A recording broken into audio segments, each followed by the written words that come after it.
पुस्तकं आणि माणूस यांचं नातं अखंड टिकवण्यासाठी आर चॅनलने SST ज्वेलर्सच्या माध्यमातून आणलेल्या बोलकी पुस्तकं या खास कार्यक्रमात या रविवारी पाहूयात कुडाळ येथील सुप्रसिद्ध लेखक प्रदीप केळुस्कर यांची गेट टुगेदर ही कथा।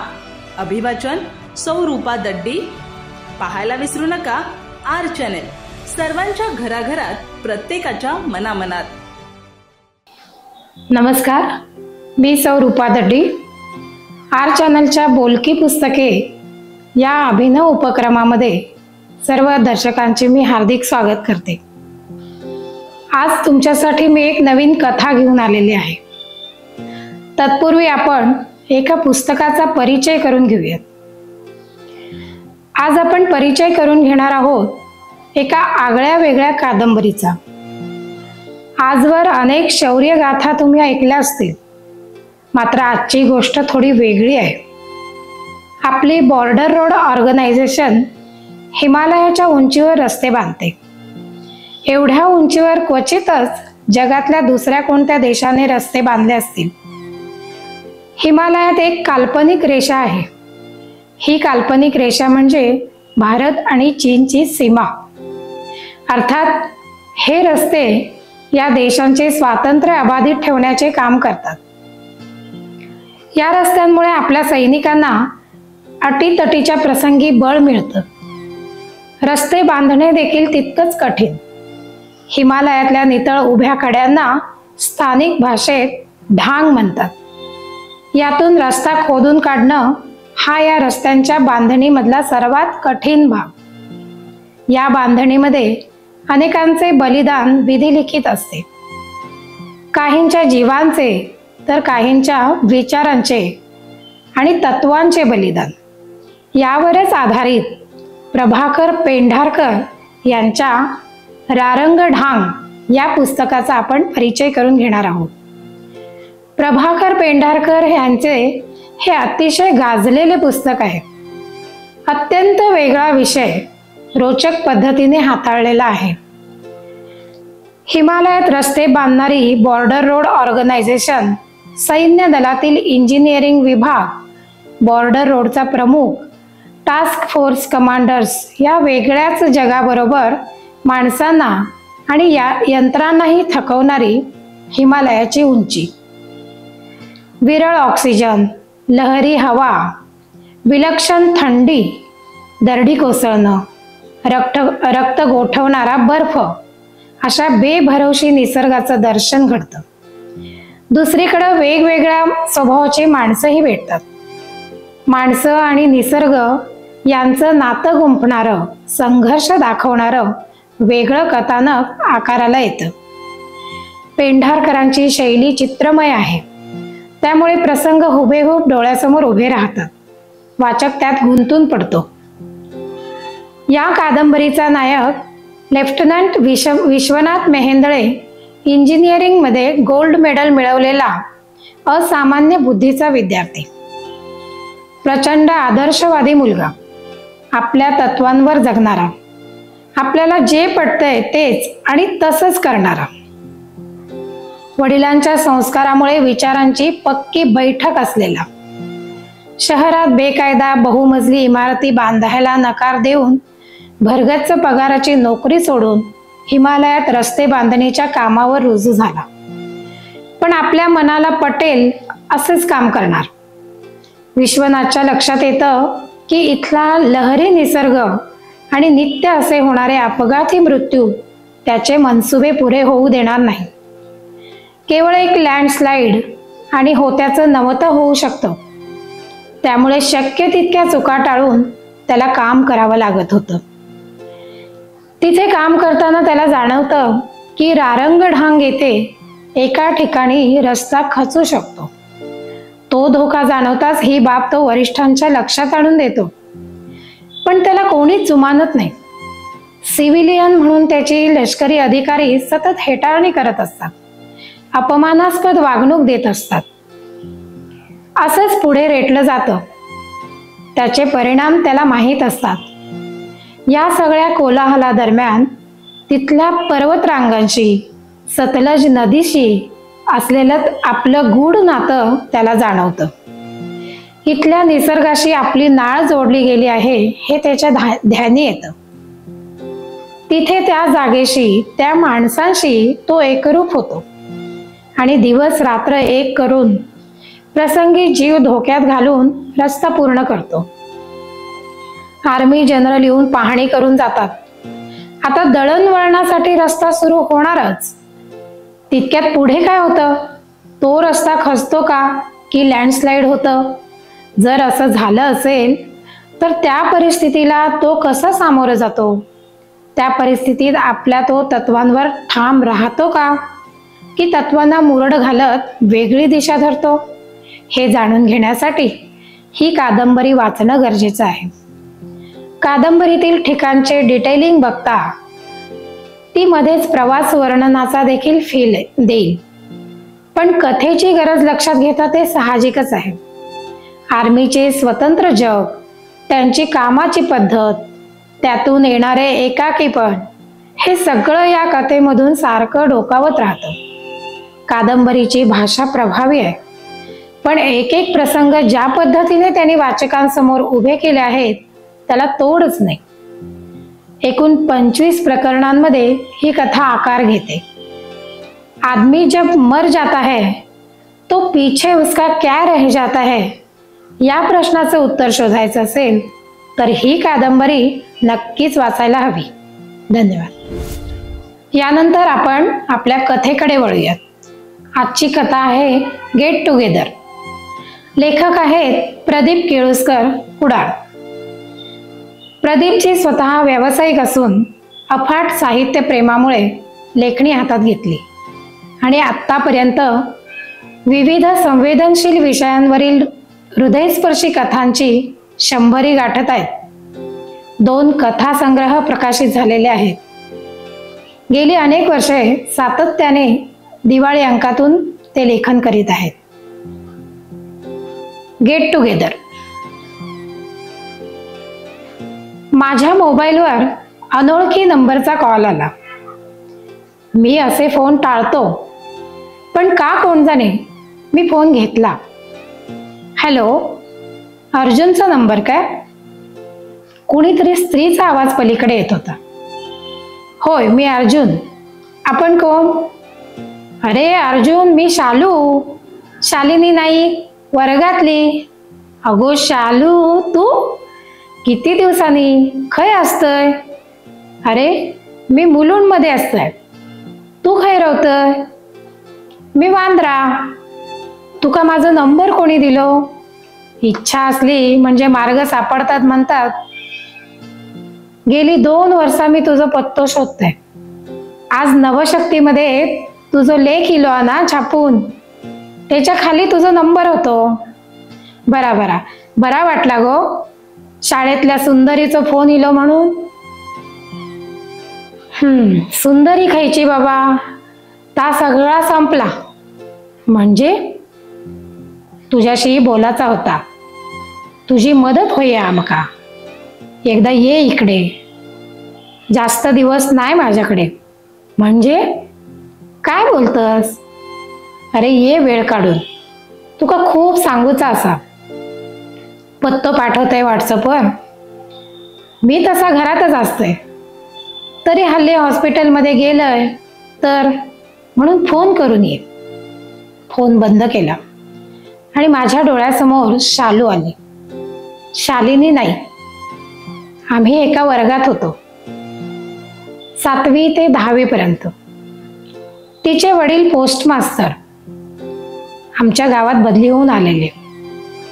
मूळचे ते तिकडे आरोंदा शिरोडा भागातील. शालू आणि तिची बहीण अरुणा. शालू अरुणापेक्षा 2 वर्षांनी मोठी होती. तिच्या वडिलांनी त्यांचे बिराड आमच्या वाडीतच केले, कारण पोस्ट आमच्याच वाडीत होते. आमची शाळा थोडी लांब होती. वाटेत मोठा ओढा होता. पावसाळ्यात त्याला पूर येई. तसा सुनसान रस्ता. त्यामुळे शालू आणि तिची बहीण अरुणा आम्हा मुलांसोबत शाळेत ये-जा करत असत. शालू हुशार आणि शांत. अरुणा अभ्यासात कच्ची आणि तितकीच भांडखोर. अरुणा नेहमी वर्गातल्या मुलामुलींबरोबर भांडणे काढी आणि शालू त्या मिटवी. त्यांच्या आईची शालू जास्त लाडकी होती, तर बाबांचा अरुणावर जीव. शालूची आई माझ्या आईकडे नेहमी येई. मग दोघी जोडीने महिला मंडळात, देवळात भाजी आणायला, किराणा आणायला जात. शालू वर्गात आली आणि तिने माझा पहिला नंबर घेतला आणि मी दुसऱ्या नंबरवर गेलो. अरुणा माझ्या बहिणीच्या वर्गात होती. ती कशी बशी पास होत होती. त्या वयात मला शालू आवडत होती, पण माझे एकतर्फीच आकर्षण ते. शालू नेहमी आपल्या आई वडील, अभ्यास आणि धाकटी बहीण या सगळ्या विश्वात असायची. एकदा 11वीच्या 2 मुलांनी शालूला त्रास देण्याचा प्रयत्न केला. त्यावेळी तिने मला त्यांची तक्रार सांगितली होती. मग आम्ही मित्रांनी त्या मुलांना चोप दिला, हे आत्ता आठवले. 10वी नंतर तिच्या बाबांची बदली वेंगुर्ल्याला झाली आणि ती मंडळी इथून निघून गेली. मग फारशा भेटी नाहीतच. तिच्या बाबांनी दोघी मुलींना कॉलेजसाठी सावंतवाडीला ठेवल्याचे कळाले. आज जवळजवळ 45 वर्षांनी शालूचा फोन आला होता, भेटायला ये म्हणून. पण ते आपले थोडेच दिवस राहिले असे का म्हणाली? शनिवारी ऑफिस सुटले की शालूकडे जायचे असे मी ठरवले. शालूने व्हॉट्सअपवर तिचा पत्ता पाठवला. मी शनिवारी ऑफिस सुटल्यावर तिच्या घरी जायला निघालो. शोधत शोधत तिच्या घरी आलो. बेल वाजवताना उगीच छातीत धडधडत होते. 45 वर्षे मध्ये गेली. 10वीत असतानाची शालू डोळ्यासमोर येत होती. शाळेच्या ड्रेस मधली, निळा स्कर्ट, पांढरा ब्लाऊज, पायात सँडल्स. दार उघडून एका क्रूश स्त्रीने मला ये म्हटलं. मी आत आलो. लख्ख प्रकाशात मला शालू दिसली. तिच्याच घरात आलो म्हणून मला समजलं की ती शालू आहे. माझ्या समोर केस गेलेली, क्रूश झालेली, चेहऱ्याची पार रया गेलेली, अंदाजे 60 वयाची बाई उभी होती. मला ओळखणार नाही तो. आजाराने माझी पार रया गेली रे. मी 2 क्षण गप्प बसलो. मग हळूच म्हटलं, कसला आजार? माझ्या केमो सुरू आहेत. त्यावरून काय ते ओळख? हो सॉरी. केव्हापासून? 6 वर्ष झाली. ट्रीटमेंट सुरू आहे. 4 महिने बरे जातात, परत सुरू. बर, घरी कोण कोण असतं तुझ्या? माझे मिस्टर, मुलगा शिप्सवर असतो. सध्या जपानच्या बाजूला आहे. आता 3 महिन्यांनी येईल. मग घरी तू एकटीच? अरे केअरटेकर आहे. आत्ता दुपारी जरा घरी गेली. 5 वाजता येईल. नवरा 6 वाजता येतो. तुझे आई बाबा, अरुणा? तुला सगळंच सांगायचं आहे म्हणून मुद्दाम तुला बोलवले. बर सांग, मी वेळ काढूनच आलोय. माझा फोन बंद करतो. असं म्हणून मी फोन बंद केला. आतमध्ये जाऊन शालूने पाणी आणून दिलं. अर्जुन खूप दिवसापासून वाटत होतं कुणाशी तरी बोलावं, आपलं मन मोकळं करावं, मनात साचलेलं त्याचा निचरा करावा. तुझी आठवण येत होती. 7वी ते 10वी पर्यंतचा वर्गमित्र अर्जुन. तुमच्या शेजारीच आम्ही राहायचो. शाळेत जाताना यशवंत, मनोज, यमुना, सरोज, विलास आम्ही सर्वजण मजा करायचो. एकमेकांवर पाणी उडवायचो, जांभळे करवंदे खायचो. दुपारचा डबा पण एकत्र उघडायचो. आणि त्यात लीडर असायचा अर्जुन. शाळा सुटली, मग कॉलेज. पण तसे मित्रमैत्रिणी परत मिळालाच नाहीत. बाबांची वेंगुर्ल्यामध्ये बदली झाली आणि ही मंडळी भेटायची बंद झाली. मग कॉलेज, नोकरी आणि लग्न करून मुंबईत. अरुणाने मात्र नर्सिंग केलं आणि ती जिल्ह्यातच राहिली. तिचं लग्न त्यांच्याच डिपार्टमेंटमधील परजातीतील मुलांसोबत तिनेच ठरवलं. बाबांना ते पसंत नव्हतं. खूप वादविवाद झाले, रडारडी झाली, पण अरुणाने काही ऐकले नाही. त्यामुळे बाबांनी तिचे नावच टाकले. मी लग्न करून मुंबईत आले. सासऱ्यांचे घर माहीममध्ये होते. माझे मोठे दीर आधीच वेगळे बोरिवलीत राहायला होते. ती दोघं नोकरी करत होती. माझा धाकटा धीर लग्नाचा होता. माझे सासरे कटकटी फटकळ, त्यामुळे त्यांच्याशी कुणाचे पटायचेच नाही. माझी मोठी जाऊ पण तोडीस तोड, त्यामुळे दोघं समोरासमोर आली की तू तू मी व्हायचं. माझी कंपनी जोगेश्वरीमध्ये, त्यामुळे मला माहीमहून कंपनीत जाणे बरे पडायचे. मी तोंड मिटून असायचे, त्यामुळे सासू सासरे मला बरी म्हणायचे. माझा नवरा केमिकल कंपनीत, त्याच्या शिफ्ट असायच्या, पण तो कुणाच्या अध्यात नाही मध्यात, नाकासमोर बघून चालणारा. पण धाकट्या धीराचे लग्न ठरले आणि आम्हाला नवीन जागा शोधावी लागली. मग मुलूंच्या या जागेची माहिती समजली आणि दोघांनी कर्ज काढून ही जागा घेतली. मुलुंडला आलो खरे, पण मला रोज कंपनीत जाणे त्रासदायक होऊ लागले. कंपनीत माझ्यावर मोठी जबाबदारी, त्यात मला दिवस गेले आणि अभयचा जन्म झाला. माझी खूपच धावपळ होत होती. माझे आई बाबा कायमचे माझ्याकडे आले. बाबा निवृत्त झाले होते आणि माझ्या बहिणीबरोबर त्यांनी संपर्क ठेवला नव्हता. या काळात आईने मला खूप साथ दिली. तिच्या विश्वासावर मी अभयला सोडून नोकरीला जाऊ लागले. अभय मोठा होत होता. माझे वडील त्याला शाळेत सोडायचे, आणायचे. माझी छोटी जाऊ नोकरी करणारी, तिचे आणि सासूबाईंचे एक मिनिट पटेना. सासऱ्यांचे कुणाशीच पटत नव्हते. मोठ्या धीराने आणि जाऊने आधीच हात वर केलेले, त्यामुळे माझे सासू सासरे माझ्याकडे येऊन राहिले. आता छोट्या घरात 4 ज्येष्ठ माणसे, लहान मुलगा, नवऱ्याच्या शिफ्ट्स, माझी लांब नोकरी, माझे खूप हाल होत होते. सासऱ्यांना रोज मासे हवे असायचे, तर बाबा शाकाहारी जेवणारे. सासूबाई देवदेव करणारी, तर आईला त्यात रुची नव्हती. 4 वेगळ्या स्वभावाची माणसे एका घरात राहत होती. मी रात्री आले की प्रत्येक जण एकमेकांची तक्रार सांगत बसायचे. माझ्या नवऱ्याने आपल्या भावांना, आई वडिलांना काही काळ तरी न्यायला सांगितले, पण ते दुर्लक्ष करत होते. शिवाय माझे सासरे पण त्याच्याकडे जायला तयार नव्हते. नंतर तर माझ्या अडचणी वाढतच गेल्या. सासऱ्यांना अर्धांगवायूचा झटका आला आणि त्यांनी बेड पकडला.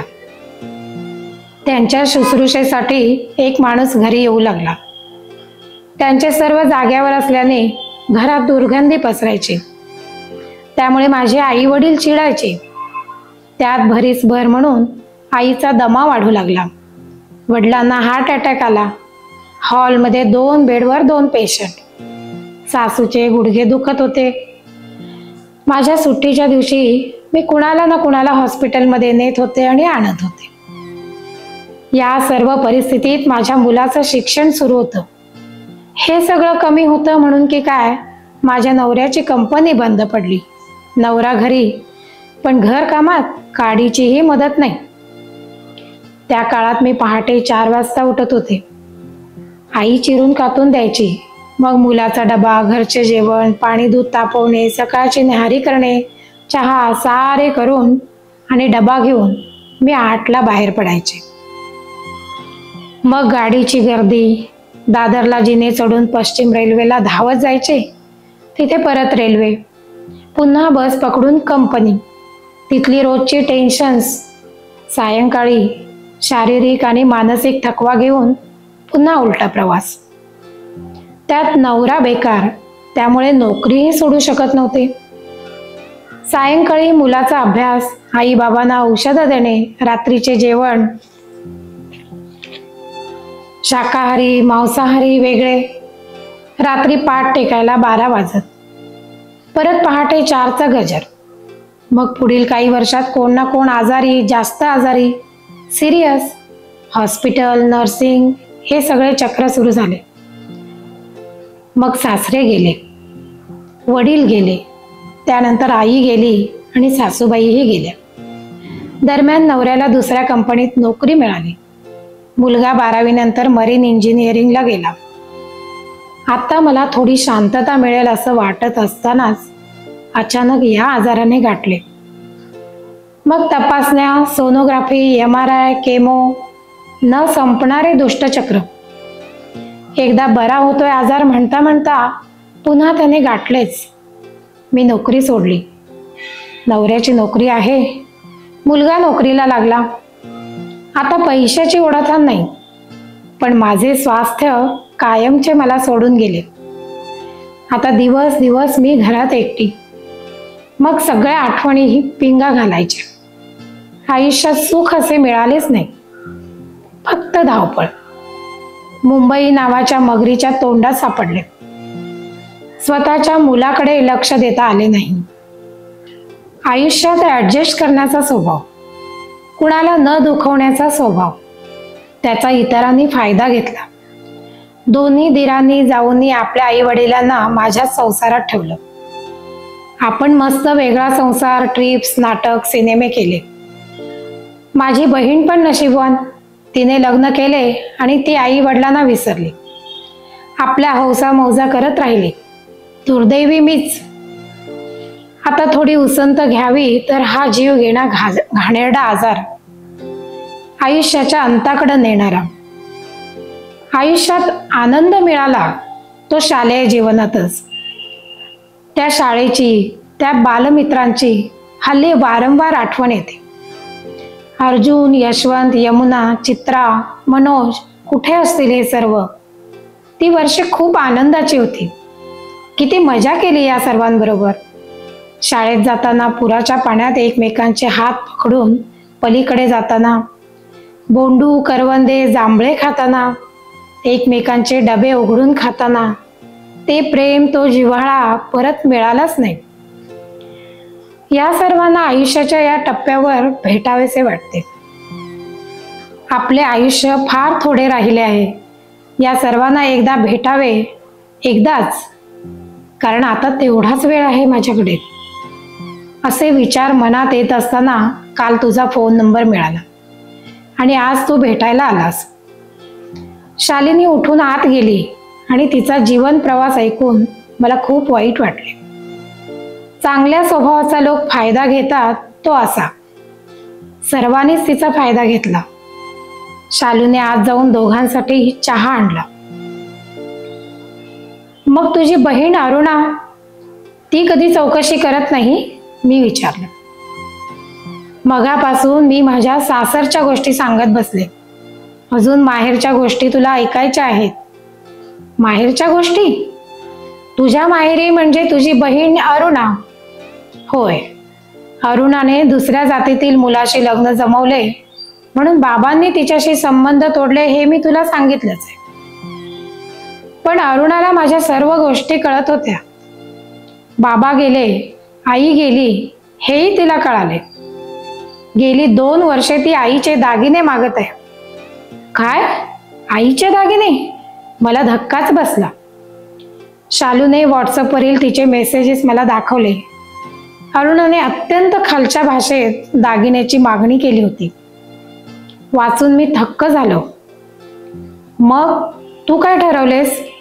शालू म्हणाली, अर्जुन, मला दागिन्यांचा मोह नाही रे.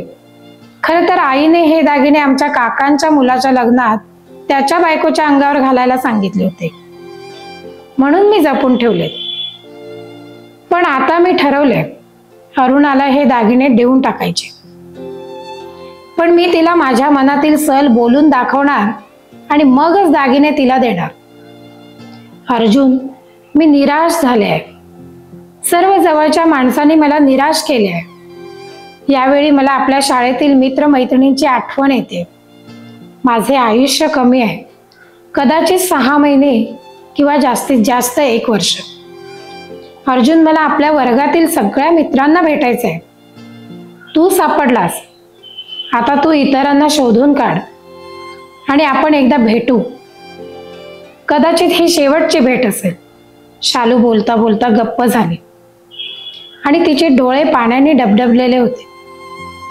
शालू, पुढे बोलू नकोस. आपण शक्य होतील तेवढे भेटू लवकरच. मी येतो, तुला कळवतो. असं तिला धीर देऊन जड अंतःकरणाने मी शालूच्या घरातून बाहेर पडलो. आता मला वर्गातील इतर सवंगड्यांचा शोध घ्यायचा होता. मनोजचा फोन माझ्याकडे होता. मी त्याला फोन लावला आणि त्याच्याकडे अजून कुणाचे नंबर आहेत का आणि जास्तीत जास्त मंडळींना जमवायचा प्रयत्न कर असे सांगितले. यमुना आणि चित्रा गावात राहत होत्या. मी माझ्या पुतण्याला सांगून त्यांचे नंबर मिळवले. त्यांनी आणखी 4 नंबर दिले. म्हणता म्हणता 8 दिवसात वर्गातील 15-20 वर्गमित्रांचे नंबर मिळाले आणि मी एक व्हॉट्सअप ग्रुप तयार केला. शालू पण व्हॉट्सअपवर होतीच. 15-16 शाळा सोबती खूप दिवसांनी भेटत होते. मग काय, चेष्टा मस्करी यांना ऊत आला. शालू यात हिरिरीने भाग घेत होती हे मी पाहत होतो. शाळेत असताना तिच्या मैत्रिणी तिला डोंगळो म्हणायच्या. डोंगळो म्हणजे मोठी काळी मुंगी. ती साखर दिसली की धावते. शालूला पण साखर खूप आवडायची. तिच्या डब्यात रोज साखर असायची आणि ती आवडीने खायची. यमुनेने तिला काय डोंगळ्या, कसा असास असे विचारले आणि सर्वजण तिला डोंगळो म्हणू लागले. शालूलाही ते आवडले. मी जास्तीत जास्त वर्गमित्र मैत्रिणी एकत्र करण्याच्या प्रयत्नात होतो. आता मला गेट टुगेदर जमवायचे होते. दिवस थोडे होते. डॉक्टरनी शालूला जास्तीत जास्त 1 वर्षाचे आयुष्य दिले होते. आपल्या शाळेत पुन्हा मुलांनी जमावे असे मलाही वाटत होते. मी शालूला तुला प्रवास जमेल का असे विचारले. एकदा शाळा, आपला वर्ग डोळे भरून पाहण्याची तिची इच्छाशक्तीच तिला बळ देत होती. मी आम्हाला शिकवलेल्या शिक्षकांचा शोध घेतला. त्यातील वझेबाई, सामंतबाई, प्रभू सर, वालावलकर बाई येऊ शकत होते. मग 26 जानेवारी हा दिवस ठरवला. शाळेतील सर्व व्यवस्था यमुना, चित्रा, मनोज सांभाळणार होते. 24 जानेवारीला इनोव्हा गाडीतून शालू, तिचे यजमान, मी आणि माझी पत्नी निघालो. 4 तासाने थांबत रात्री माझ्या गावाच्या घरी पोचलो. घरी सर्व तयारी होतीच. जवळजवळ 40 वर्षांनी शालू या गावात आणि माझ्या घरी येत होते. या परिसरात तिचे लहानपण गेले होते. ती खुश झाली. तिला रात्री छान झोप लागली. दुसऱ्या दिवशी शाळेत 30 वर्ग मित्र मैत्रिणी जमले होते. कितीतरी वर्षांनी एकमेकाला भेटत होते. सर्वांनी शालूची म्हणजे डोंगळोची खूप काळजी घेतली. माझे लक्ष शालूकडे होते. पण ती मजेत होती, हसत होती, खिदळत होती, मस्करी करत होती. मग एक शिक्षक वर्गात आले. वालावलकर बाईंनी कविता शिकवायला सुरुवात केली. खबरदार जर टाच मारुनी जाल पुढे चिंधड्या, उडवीन राई राई एवढ्या. बाईंच्या डोळ्यात पाणी होते. 40 वर्षांपूर्वीच्या आठवणी जाग्या झाल्या. आम्ही सर्व सदगदित झालो. माझे शालूकडे लक्ष होते. ती पण डोळे पुसत होती. मग वझेबाई आल्या. संस्कृत शिकवायला लागल्या. हसतास्य भूषण दानम सत्य कंठस्य भूषणम. सर्वांना आठवणी, डोळे पाणावलेले, कंठ दाटलेले. दुपारी जेवणं, मग करमणुकीचे कार्यक्रम. यमुनाने आणि चित्राने मुंगळा मुंगळा या गाण्याच्या चालीवर डोंगळा डोंगळा म्हणत जोरात नाच केला आणि शालूला हस हस हसवले. सायंकाळी निघताना मी जाहीर केले, आता पुढील भेट पुढील जानेवारीत आणि शालूच्या मुंबईतील घरी. तेव्हा या भागातील मंडळींनी मुंबईत यायचे. शालू कावरी बावरी होऊन माझ्याकडे पाहत होती आणि हाताने नाही नाही म्हणत होती. माझ्या लक्षात आले, पुढील जानेवारीत मी नसेन असेच तिला सांगायचे होते. पण मी हातानेच तिला गप्प केले. दुसऱ्या दिवशी आम्ही शालूच्या चुलत भावाला भेटलो. आईच्या दागिन्यातील अर्धे दागिने तिने भावाला दिले. मग कणकवली जवळ अरुणाला भेटलो आणि आईचे निम्मे दागिने तिला दिले. पुढील वर्षी शालूच्या मुंबईतील घरी पुन्हा आम्ही भेटलो. त्या पुढील वर्षी माझ्या घरी भेटलो. जास्तीत जास्त 1 वर्षाचे आयुष्य असलेल्या शालूने 3ही कार्यक्रमांची मजा घेतली. आम्ही पहिल्यांदा भेटलो त्याला 4 वर्ष झाले. वर्गमित्र भेटल्याने शालूची जीवनाची आसक्ती वाढली. मध्ये छोटे ऑपरेशन झाले ते तिने सहन केले आणि आता ती वाट पाहत आहे पुढील वर्षाच्या गेट टुगेदरची. धन्यवाद.